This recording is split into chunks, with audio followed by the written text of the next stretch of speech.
কোটিপতি ছেলেটি বলল, খানা দেব, কিন্তু রুমে চলো। গরিব মেয়েটি কল্পনাতেও ভাবেনি যে এরপর কি ঘটবে।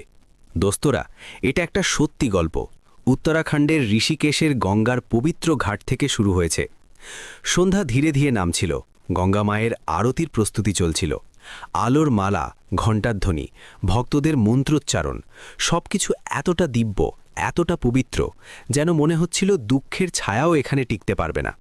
কিন্তু ঠিক সেই পবিত্রতার মাঝে একটা ঘাটের সিঁড়িতে সরে বসেছিল এক অসাধারণ সুন্দরী মেয়ে, প্রিয়া। প্রিয়া ২০ বছরের। প্রিয়ার শরীর যেন বয়সের আগেই ক্লান্ত হয়ে গিয়েছিল। তার চূর্ণ সালোয়ার স্যুটের রং এখন আর চেনা যেত না। দোপাট্টায় এতগুলো ছেদা ছিল যে সেটা ঢাকার চেয়ে বেশি তার অসহায়ত্বকে প্রকাশ করছিল। পায়ে চপ্পল ছিল না, গোড়ালি ফেটে গিয়েছিল।